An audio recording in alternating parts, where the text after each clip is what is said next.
Is Jalen Hurts and Patrick Mahomes becoming the greatest chess match in the NFL, in the modern NFL, in today's NFL?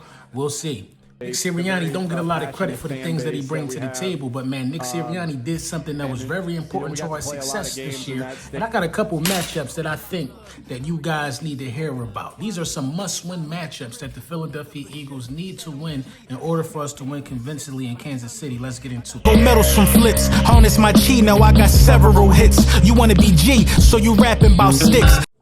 Yes, sir. Yes, sir. Yes, sir. Lil Brunson back at you with the back at you, and I am the best reporting on the Eagles. Before we get into the meat and potatoes, I got to let you know this video is brought to you by BetUS. Big BetUS in the building, man, bringing you everything you need to stay in tune, stay in step. You get 150% on your first deposit, 125% on your next two deposits after that. You know what I mean? And, you know, the best betting variety in the business. BetUS been riding with this channel for a very, very long time, so I'm going to give you some jewels, man. Drop all your sporting needs with BetUS, and you're not going to forget it, man. Let's get into the book of knowledge. What are the matchups that the Philadelphia Eagles need to win to make this a convincing blowout? I'm going to start with Cooper DeJean versus the slot position for the Kansas City Chiefs. And so what was your favorite memory rookie season so far? I think winning the NFC Championship was awesome. Get to play for a Lombardi trophy. And so what about laying out Derrick Henry a couple weeks ago? That was cool. That was awesome. Now, the Kansas City Chiefs, what they like to do is they like to use Xavier Worthy in an eye candy situation. You know, Xavier Worthy, almost every snap, Worthy is moving around. You know what I mean? They like to test the eye discipline of the offenses that they're going against. And I think that slot position is going to be key for, you know, the Philadelphia Eagles holding these boys down and you know what I mean, making things tough on them. Fangio got a hell of a defensive scheme, and he got the players that could run it this year. I think the Eagles are battle-tested in the passing game, and we kind of know what to look for in that regard. Look, man, Jalen Daniels threw the ball damn near 50 times. You know what I mean? We put him in a situation where he had to throw the ball 50 times. Now, Patrick Mahomes and Jalen Daniels completely on two different levels, but at the end of the day, man, we good, man. We know what to do if somebody want to try to air it out. We know what to do if somebody want to try to throw it underneath. We rally to the ball. But I think the slot position is going to be critical, man, because they're going to try to look for some things over the middle. They're not going to challenge us too much on the outside, in my opinion. Kellen versus Spagnuolo. A lot of plays on third down, knowing that you might have a fourth down. At what point in the operation are you looking to get that from your analytics department? You know, how early do you know that information, and how does it maybe differ from your previous stops in LA and Dallas? Yeah, I think certainly fourth downs is a critical aspect of the game. We're trying to project that as quickly as possible, so a lot of times going into the drive, we know kind of the parameters in which we would go for it. And as the drive progresses, what's really cool is Nick does a phenomenal job just kind of continue to feed us that information when we know we can go based off that circumstance, and allows us to play the other situations differently according to him.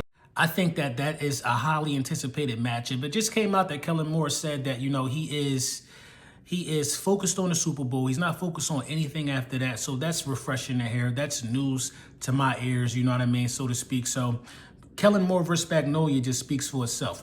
What is Kellen Moore going to do to mitigate some of the things that Spagnuolo is known for doing? This is new territory for Kellen Moore.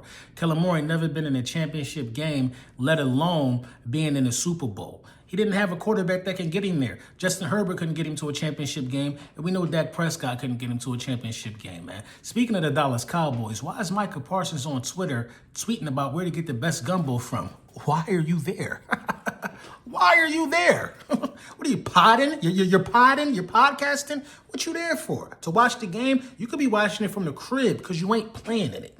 You know what I mean? So Kellen Moore versus Spagnuolo, a real matchup that I think people like to see, man. This is the matchup. This is where I think Jalen Hurts has to win. Jalen Hurts versus the blitz. We must make the Kansas City Chiefs pay for blitzing. We know they're going to bring the pressure.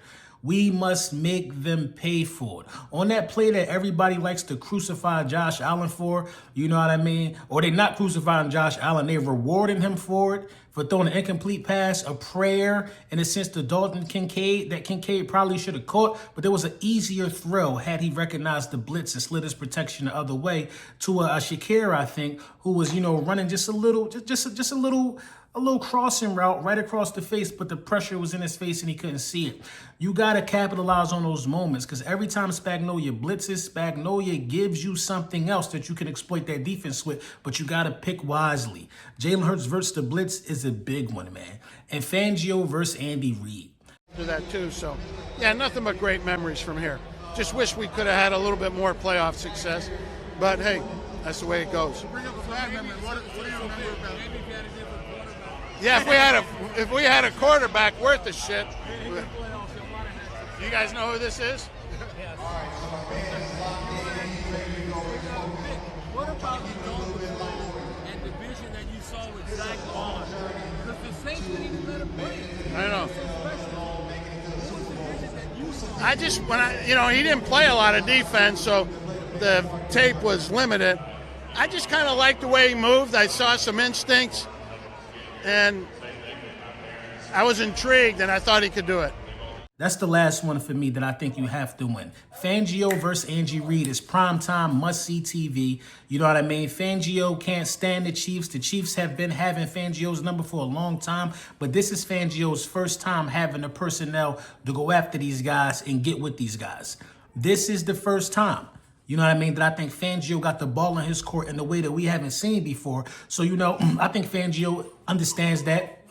I think Fangio also, hey, relax. I think Fangio also understands that he will not have many more chances like this potentially, even though I think this is must-see TV, but, it is what it is. Yo, shout out to Nick Sirianni, man, because a lot of people gave Stoutland some credit, you know what I mean, they gave Stoutland credit for ultimately the Mekhi Becton move and moving him to right guard at his size, when it was Nick Sirianni who did it. Hear what Coach Stoutland had to say about that. When did you know that Mekhi Becton could play guard? How did you know? Well, I'm not going to lie to you. I never knew that a 6'7", if you go back and look through the history books of a 6'7" guard production, you're not going to find too many.